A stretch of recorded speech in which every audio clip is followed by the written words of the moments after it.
제가 어느 나라에서 왔다고요? 예, 캄보디아에서 왔으니까 캄보디아 인사말 하나 정도는 하셔야 되겠죠? 예.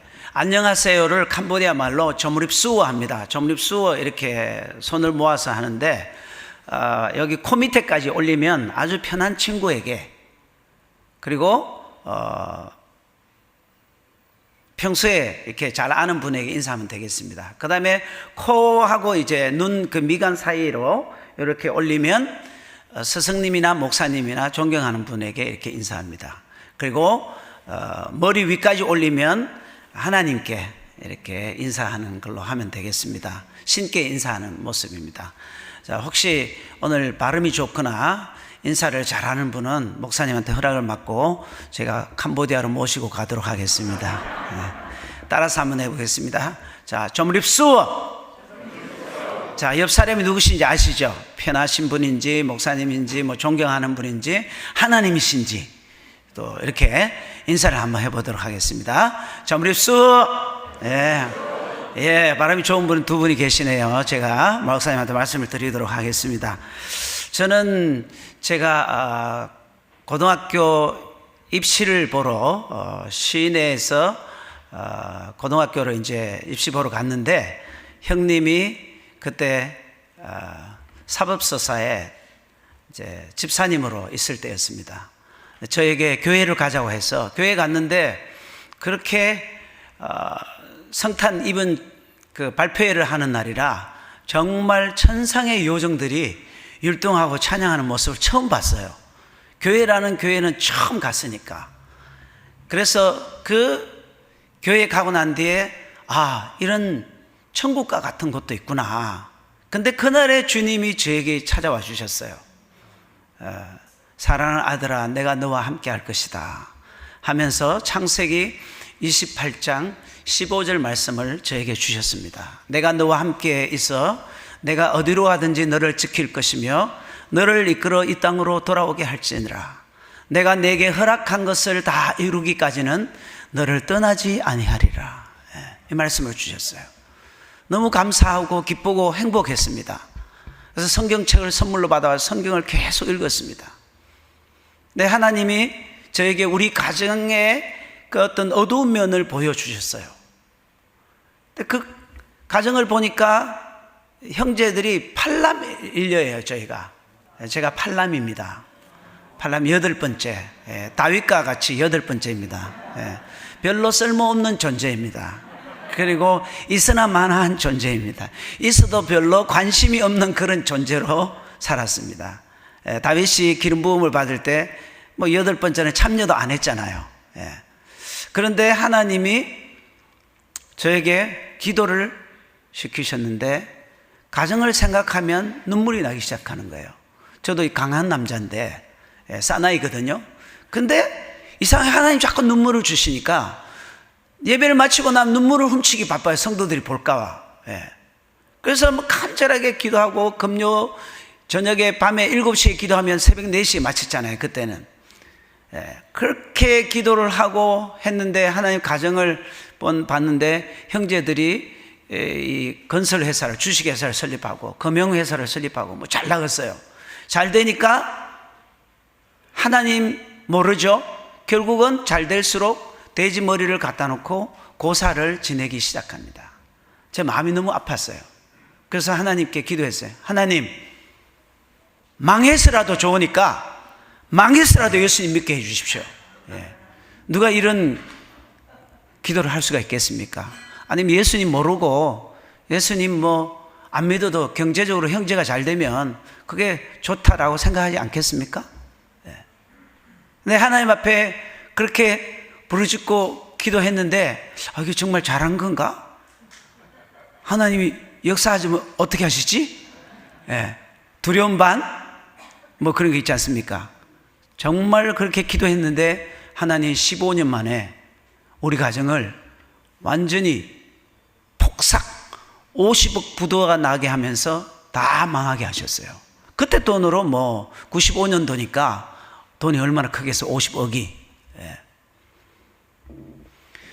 근데 이제 첫째, 둘째, 셋째 형님이 다 이빨 빠진 호랑이가 되었습니다. 네 번째 라오스 선교사 목사인 김정인 선교사가 이제 가족 회의를 소집했습니다. 추석 때입니다. 다 이제 식사를 하고 앉으라고 그랬습니다. 모든 가족들이 이제 팔남 다 저까지 결혼하고 막내까지 결혼하고 뭐 다 이제 아기들이 있을 때니까 대가족입니다. 뭐 5, 60명이 모였어요. 그게 모여가지고 식사를 잘하고 회의를 하는 중에 형님이 갑자기 이야기를 했습니다.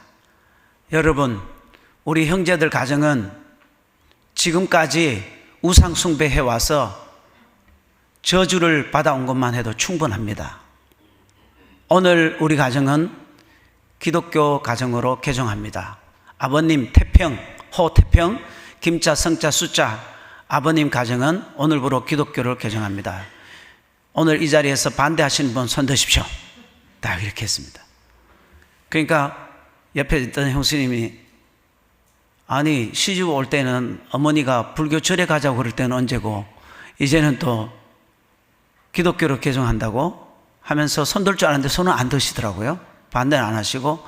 그래서 감사합니다. 하나님 은혜로 아무도 반대하는 사람 없기 때문에 우리 아버님 태평 김자 성자 숫자 아버님 가정은 기독교로 개종합니다.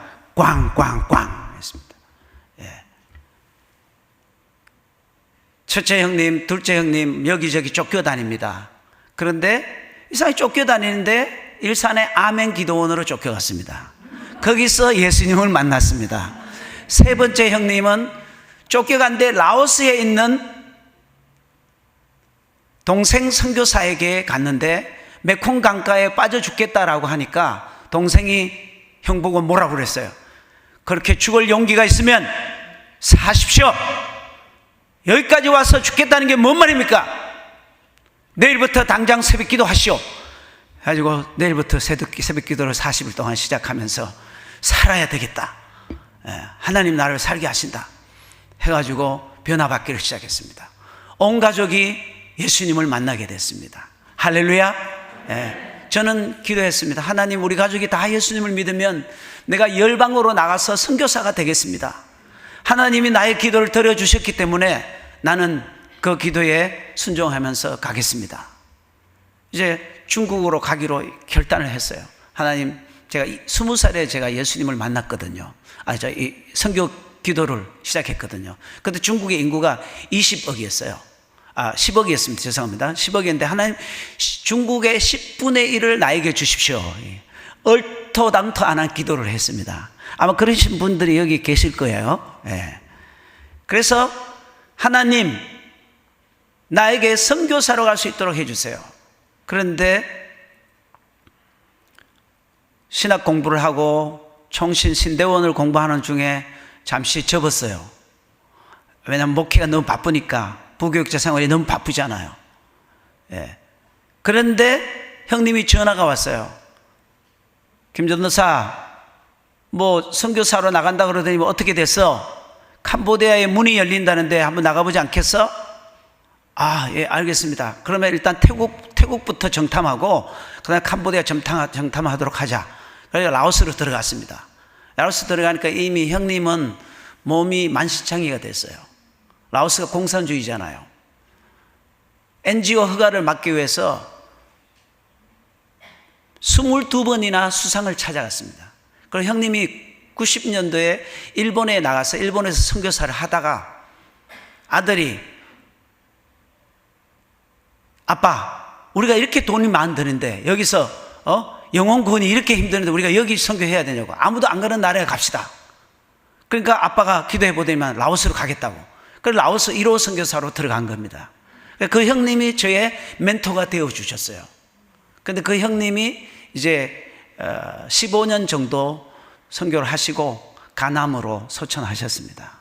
남은 시간을 형수님이 30년을 채우고 아들은 또 모슬림 쪽에 선교사로 나가겠다 하는데 지금 한국에서 부교육자로 섬기고 있어요.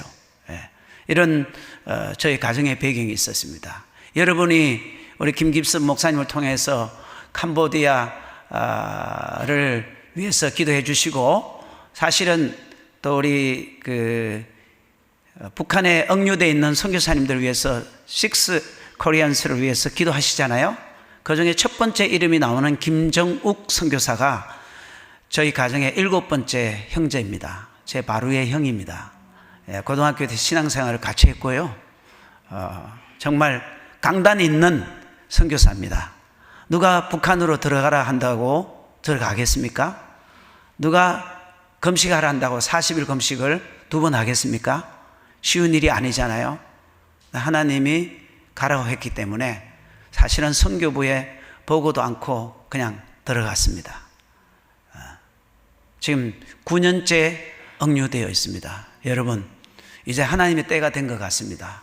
여러분의 기도가 하늘에 상달되고 있습니다. 북한에 억류되어 있는 선교사님들이 풀려나서 자유롭게 세계 열방 가운데 복음을 전가할 수 있도록 하나님 그 선교사들을 풀어달라고 기도해 주시면 감사하겠습니다. 할렐루야. 선교를 하면서 많이 어려운 것 중에 하나가 자녀 교육과 또 여러 가지 풍토병인 것 같습니다. 저희 큰딸이 아주 달리기를 좋아해요. 스포츠를 좋아하는데 제가 좀 축구를 좋아하니까 이제 딸들도 아마 그렇게 운동신경이 발달된 것 같아요. 그런데 이 첫째 아인이 고등학교 1학년 때 달리기를 이제 체육대회에서 달리기 200m를 이제 우승을 했습니다. 그런데 400m를 달리기를 하는데 그때 갑자기 쓰러진 거예요. 근데 아이는 엄마와 함께 푸놈펜에 내려와 있었고 저는 오지에서 17일째 금식 중에 일어난 사건입니다. 사단이 저희 금식을 못하게 하려고 방해한 것 같아요. 이렇게 공격하는 것을 두고 포기할 수 없다. 계속 금식을 해야 되겠다. 그 아이는 그냥 30분에서 1시간 간격으로 코마 상태에 들어갑니다. 그리고 또 깨어나면 정상으로 아무 일 없었다는 정상으로 돌아옵니다. 이걸 하루에도 10번 이상씩 반복을 합니다. 감당할 수 없습니다. 아이 엄마가 우리 아내 선교사가 그걸 보지만 감당할 수 없기 때문에 가슴이 다 찢어지는 거죠. 저한테 연락합니다. 여보, 아이가 이렇게 되는데 어떻게 돼요? 선교사님들 수십 명이 신방 왔습니다. 도대체 아버지는 어디 갔냐? 너희 아버지는 뭐 하는 사람이냐? 아이가 이렇게 죽어가는데 왜 안 내려와? 아이가 정상으로 돌아오면 엄마하고 아이하고 아빠 금식 중단하면 안 됩니다. 꼭 금식 마무리하고 내려와야 됩니다. 제가 내려갈 수 없어요. 제 마음은 찢어지는 듯 아프지만 아이가 지금 죽어가는 사경을 헤매는데 내려갈 수도 없는 상황이에요. 병원 여기저기 다녔는데 그 병원에서 병명을 모른다고 이 생명을 지금 다투는 그런 환자는 우리가 받을 수 없다 거절하는 거예요. 그래서 태국으로 후송을 했습니다. 아내가 데리고 간 거예요. 저는 가지도 못했죠. 아내가 데리고 가서 데려왔는데 토요일 주말이 되면 그렇게 아이가 우는 거예요. 정신을 차리면 우는데 내가 왜 그렇게 우느냐 물어보니까 예수님이 십자가를 지고 가시고 면류관을 쓰셨는데 피를 철철 흘리면서 자기에게 하는 말이 아이나 너는 나를 따라오느라 그러더라는 거예요. 그래서 아내가 그 소리를 듣고 가슴이 철렁 내려앉았어요. 어떻게 하지? 여보, 빨리 기도 한번 해봐. 하나님이 이 아이를 데리고 가실 건지 아니면 어떻게 된 거야? 빨리 기도 응답을 좀 받아요. 하루 이틀을 그냥 내내 금식 중에 기도하지만 응답이 없습니다. 3일째 되는 날에 하나님이 응답을 주셨어요. 이사야 43장 19절 말씀을 주셨는데 내가 광야에 길을 내고 사막에 강을 내리라. 내가 아인을 통해서 새 일을 행하겠다. 하나님 그렇게 아이를 선교사로 콜링해 주셨습니다. 그래서 아내에게 이야기를 했습니다. 여보, 하나님이 지금 우리 큰애를 데리고 가는 게 아니야. 아이를 데리고 가는 게 아니고 바로 그 아이를 선교사로 콜링한 거야. 한번 아이에게 이야기 한번 해봐. 그랬더니만 그 아이가 듣더니만 엄마 나도 알아요. 나도 알아요. 그래서 몸이 아픈 시간을 한 2년을 보냈어요. 그런데 하나님이 고쳐주셨습니다. 하나님이 하셨습니다. 하나님이 하십니다. 하나님이 하실 겁니다. 여러분 중에 어려운 일이 있어도 믿고 기도하면 하나님이 해주실 거예요. 그래서 그 언니가 동생하고 둘이 이제 인연 꾸려가지고 동생하고 같이 공부를 했어요. 근데 하나님이 은혜를 주셨어요. 그 오지의 종족학교에 다니는 아이가 6월 7일 날 여기 UCLA 대학을 졸업했습니다. 할렐루야. 네, 우리는 아이들을 돌보지도 못했어요. 선교하느라고. 근데 하나님이, 내가 하나님 일 하니까 하나님이 저희 일을 해주시는 거예요. 네. 정말 하나님을 사랑하는 사람은 하나님의 일이 내 일이 되는 거예요. 내 일이 하나님의 일이 되는 거예요. 네. 그래서 하나님이 지금은 이 아이들을, 우리 큰애를 하나님이 얼마나 훌륭하게 높여주시는지, 예, UCLA 법대 안에서 인턴하게 하고, 로펌 회사에서 인턴하게 하고, 이번에 지금 LA 법원에서 지금 인턴하고 있어요. 예, 이거 우리가 할 수 있겠습니까? 캄보디아에서 어떻게 미국을 핸들링해요? 예, 할 수 없는 거예요. 하나님이 하셨습니다. 예, 여러분, 하나님을 확실히, 환경에 상관없이 주님을 의지하시고 그분을 신뢰하시고 주님의 일이 내 일이 되도록 기도하시고 확정하시길 바랍니다. 정말 풍토병은 힘들어요. 왜 그런 어려운 풍토병을 주실까? 그래 생각했는데 그 풍토병을 통해서 하나님이 믿음의 그릇을 넓혀주시고 그리고 하나님께 영광 돌릴 수 있도록 더 아름답게 정결하게 새롭게 그렇게 만들어 주시더라는 거예요. 저기 뒤에 제 아내가 와 있습니다. 우리 한번 일어나 보실까요? 우리 성정숙 선교사 와 있고요. 막내는 아마 화장실 간 것 같습니다.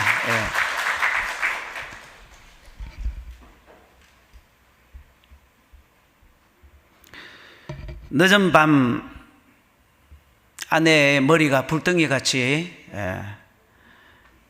열이 났습니다. 낮에도 밤에도 며칠 동안 계속해서 열이 나고 있습니다. 두통이 그녀를 너무나도 괴롭히기 시작했는가 봅니다. 삭신이 쑤시고 손발이 통증으로 아파옵니다. 말라리아와 장티푸스가 겹친 이중 고통의 증상이었습니다. 온몸이 몰골 흉상이고 설사는 하루에도 수십 번씩 설사를 하기에 몸이 살이 빠져서 예전의 얼굴 모습이 아니었습니다. 사실 아이를 3명 낳은 여인의 인내는 더 이상 그런 고통이 필요하지 않을 텐데 하나님이 왜 남편이 아닌 아내에게 그런 고통을 주셨을까? 이미 그런 고통을 아는 자에게는 더 이상 필요하지 않을 텐데 하나님의 그 심오한 섭리는 어디에 있을까? 고민하기 시작했습니다. 그녀의 눈빛은 참으로 작은 고난에 짐을 지고 주님을 따라가는 가냘픈 모습이었습니다. 저도 타이거 모스키토 댕기병에 걸리고 장티푸스를 앓고 있는 중이었기 때문에 나보다 훨씬 더 많이 아픈 아내에게 제 마음이 갔지만 대신 아파주지 못함으로 인해서 너무나도 제 가슴은 아팠습니다. 하루도 주사바늘이 온 팔뚝과 엉덩이를 멍들게 했고 겁에 질린 아내의 모습은 안타깝기 그지없었습니다. 몸은 휠쑥하고 마음의 고통을 지닌 그녀의 모습을 보고 있는 사단은 웃고 있겠지. 그러나 나의 주님은 그 고통의 십자가를 지고 가셨던 그 주님께서 그 아내와 함께 하시리라는 확신을 갖게 되었습니다. 그가 상함은, 그가 찔림은 나의 허물을 인하며 그가 상함은 나의 죄악을 인함이라. 그가 징계를 받음으로 내가 평화를 누리고 그가 채찍에 맞음으로 내가 나음을 입었도다 라는 어제의 말씀을 아내는 한 번 더 묵상하리라 생각되어졌습니다. 3일째 나의 몸도 어슷이 추워오며 온몸이 오그라들기 시작했습니다. 그리고 머리가 빠개지도록 아팠습니다. 어깨통과 손발가락이 예리하게 쑤시고 저리면서 아파왔습니다. 둘째 딸인 수인이도 장티푸스라고 합니다. 그리고 그 다음날 연이어 첫째 딸도 장티푸스라고 합니다.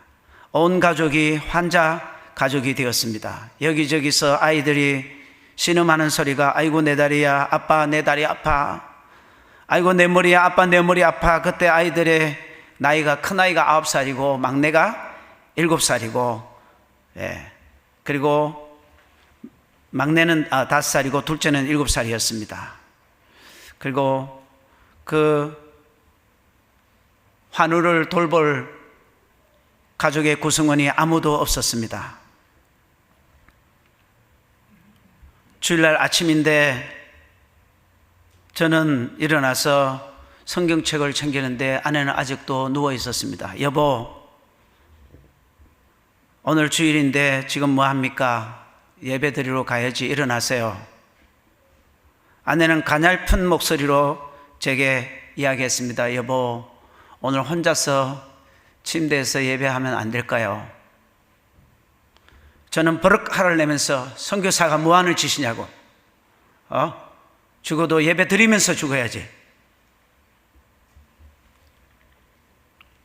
그렇게 하고 강제로 그녀를 일으켜 세워서 안간 힘을 다해서 화장실로 부축해 마루를 지나서 세면장으로 돌려보냈습니다.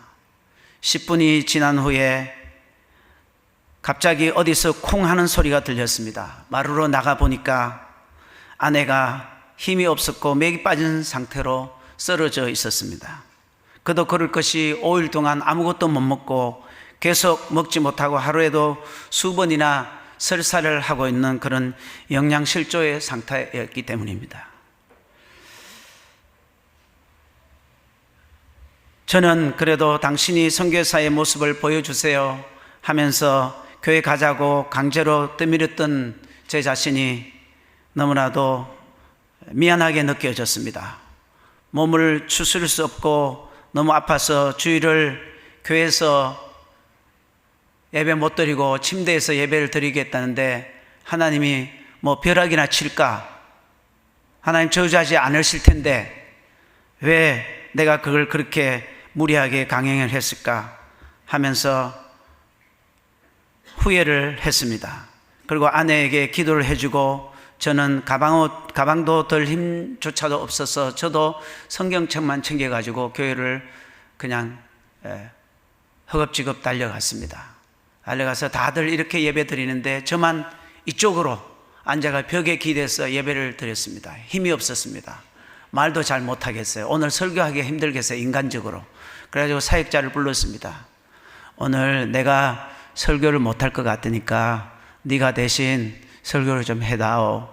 그리고 이제 찬양 인도가 들어갔습니다. 찬양 인도를 한 20-30분 하는데 갑자기 캄보디아 찬양에 그 예수님의 십자가를 지신 예수님, 그분이 바로 사흘 만에 부활하셨습니다 라는 찬양이 들려오는데요. Prea Kriturung rulang ven Hallelujah Prea Kriturung rulang ven Turung ban chinya sekdai slap nang ampaba Prea Kriturung rulang ven 찬양하는데요. 갑자기 이 제 배 아랫배 속에서 생수의 강이 터진 것처럼 에너지가 꽉 밀려 올라오는 거예요. 예. 저는 그런 경험을 처음 해봤습니다. 막 밀려오는데 어떻게 주체를 할 수가 없더라고요. 그래가지고 다시 사역자를 불렀어요. 야, 아까는 내가 미안하다, 네 보고 설교하라는 거, 이번에는 성령님께서 너 말고 나보고 설교하라는 것 같다. 그 사역자 갑자기 무슨 30분 안에 뚱딴지 같은 이야기를 하시지. 목사님이 우리 성교사님 한 번도 그런 적이 없는데 갑자기 사람 이상해졌나 하고 저를 한참 쳐다보는 거예요. 그래서 제가 미안하다, 내가 올라가서 강단에서 설교를 해야 되겠다, 성령님이 하게 하신다. 올라가서 이제 강단에서 설교를 했습니다. 20분, 30분, 40분, 그날따라 설교를 좀 길게 했어요. 1시간 정도 한 것 같아요. 갑자기 청년 사역자가 헉헉거리기 시작하면서 무릎 꿇고 막 두 손을 들고 막 찬양하기 시작하면서 예배 도중에, 설교 도중인데 막 여기저기서 사람들이 회개 역사가 일어나기 시작한 거예요. 그때 제가 5년 차인데 아니, 선교사가 말을 하면 얼마나 잘하겠어요? 그들의 심성을 터치할 수 있는 언어가 되겠습니까? 안 됩니다. 성령님이 오셨다는 거예요. 성령님이 오셔서 그들의 마음을 만져주시고 그들의 어떤 그 죄악과 잘못된 것들을 깨닫게 해주시고 터치해 주시는 것들을 회개하면서 온 교인이 그냥 눈물바다가 된 거예요. 예배를 드렸습니다. 감사했습니다. 내려왔습니다. 내려왔는데 사역자가 갑자기 올라오더니만, 여러분 신앙생활 똑바로 하시라고. 여기 있는 이 선교사님이 저 멀리 한국에서 왜 이 오지까지 한국 사람이 아무도 없는데 여기 와서 저렇게 말라리아하고 댕기병에 걸려가지고 저렇게 고통을 받고 있느냐고. 다 우리 때문이 아니냐고. 여러분 신앙생활 똑바로 하시라고.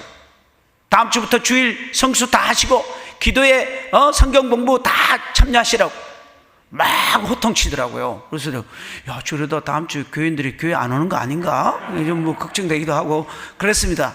그런데 마음 한쪽에는 되게 후련했습니다. 부교육자가 이렇게 나를 알아주는구나. 사역자가 알아주니까 너무 감사했습니다. 예배를 마치고 집으로 왔습니다. 한 30분 후에 이제 성도들이 찾아왔어요. 찾아왔는데 손에는 파파야, 코코넛, 뭐 바나나 한 송이 뭐 이걸 가지고 이제 집사님들 몇 분하고 6명이서 신방을 왔어요.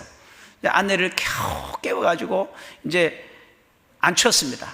앉혀가지고 이제 이야기하는데 집사님 중에 한 분이 대표가 그런 거예요. 사모님, 이제야 캄보디아인이 다 됐습니다. 그럼 나는 아직 캄보디아인이 안 됐네. 어떻게 하지? 도전이 됐습니다. 그리고 기도하고 열심히 하고 가셨어요. 뭐 계속 주사 바늘로 그냥 엉덩이 팔로 계속 맞습니다. 그냥 화장실 계속 달랑달랑 합니다. 어찌할 수가 없어요. 그리고 현지인 의사가 하는 말이 더 이상 오늘까지 안 잡히면 한국으로 모시고 가십시오. 그날이 오늘이었습니다. 주일날이었는데 저녁에 밥도 못 먹죠. 기도가 되질 않았습니다. 정말로 힘들고 어려울 때 기도가 잘 안 되잖아요. 그런데 기도는 해야 되겠고 주님 앞에 무릎을 꿇고 있는데 지금 어찌 해야 될지 모르겠어요. 정말 다급하고 힘들 때 여러분 이 협박기도 해보셨어요? 주님 앞에 협박기도? 협박기도가 나오더라니까요. 주님 아시죠? 아무도 안 오는데 우리는 여기 오지에 와 있습니다. 내 아내하고 내 이 토끼 같은 딸들도 다 데리고 여기 와 있는데 만약에 아내가 여기서 떠난다면 나는 선교지 다 철수할 거라고. 알아서 하십시오. 그런데 우리 주님요 끄떡도 안 하세요. 끄떡도 안 하시더라니까요. 그래가지고 하나님 어떻게 하면 좋습니까? 그래 갑자기 아부 기도가 나오는 거예요.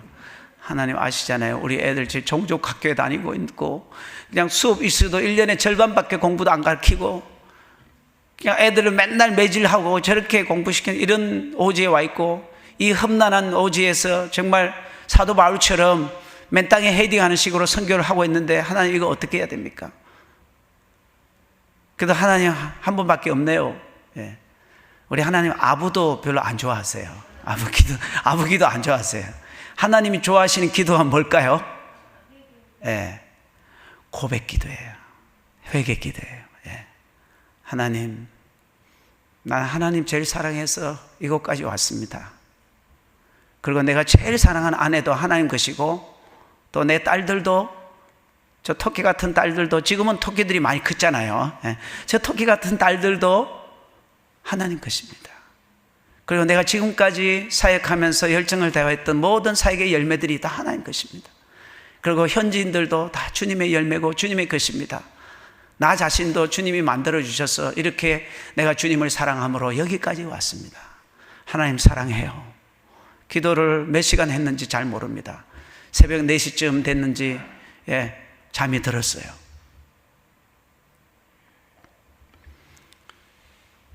아침에 해가 창문을 통해서 비치기 시작하는데 누군가 저를 깨우는 거예요. 보니까 어디서 많이 본 사람이에요. 여보, 머리가 빠개지도록 아픈 거 괜찮아? 괜찮아졌어? 허리가 끊어져도 아픈 거 어떻게 됐어? 괜찮아, 누워 있어야지. 조금 괜찮아, 힘이 나. 정말? 예, 거기서 얼싸안고 브루스를 치고, 좀 난리가 났잖아요. 너무 하나님께 감사했어요. 야, 우리 하나님 이렇게 위대하시다, 멋있다. 이런 하나님을 내가 진짜 왜 몰랐을까? 하면서 하나님을 찬양하고 감사하면서 주님 앞에 영광을 돌렸습니다. 참 이런 고난 가운데 어려운 시간을 보냈어요. 그럼에도 불구하고 말라리아 후유증은 일사병 증세, 저혈압, 그리고 피가 모자라는 그런 병에 시달리기 시작했어요. 후유증이 7년 갔는데, 안식년 기간을 조금 가졌는데 아내가 그렇게 이야기하더라고요. 나는 선교지로 안 들어갈 거야.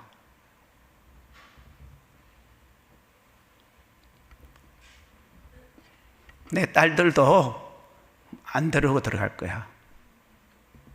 당신 알아서 하라고. 무슨 소리야. 이제 우리가 한 텀을 마치고 이제 사역의 열매를 거두는 시점인데 가야지. 안 되네요. 저는 기도했습니다. 하나님, 아내의 말라리아 후유증을 치료해 주세요. 그리고 아내와 아이들이 회복되게 해주세요. 그럼 하나님 신유 은사를 주세요. 그렇게 기도했는데 하나님이 그대로 다 들어주셨어요. 안식년 2달 남았는데 제가 물었어요. 여보, 캄보디아에 들어갈 거야? 그랬더니 아니, 내가 안 들어가면 누가 들어갈 거예요? 내가 들어가야지. 그러면서 저는 먼저 들어갔어요. 단기팀이 있어가지고. 근데 아내가 그때는 뭐 지금은 캄보디아로 다이렉트로 들어가는 비행기가 있지만 그때는 태국을 경유해서 낮에 들어왔습니다. 아내가 아이들을 데리고 태국으로 들어왔는데 그 태국의 비행기 창공에서 캄보디아를 내려보는데 하나님, 여기가 캄보디아 맞아요? 캄보디아 어떻게 이렇게 아름다워졌죠? 하나님, 이 1년도 안 되는 이 사이에 하나님 캄보디아를 이렇게 멋있게 만들어 주셨네요. 하나님이 그렇게 말씀하시더래요. 네가 선교사의 삶으로서, 목사의 삶으로서, 선교사로서, 아이의 엄마로서, 남편의 아내로서 정체성을 잊어버렸는데 이제 회복됐구나. 그러면서 주님 앞에 고백했답니다. 하나님, 내가 전에는 남편에게 끌려온 선교사였는데 이제는 내 아이들을 데리고 들어가는 선교사가 됐어요. 하나님 사랑해요. 그래서 회복되어졌습니다.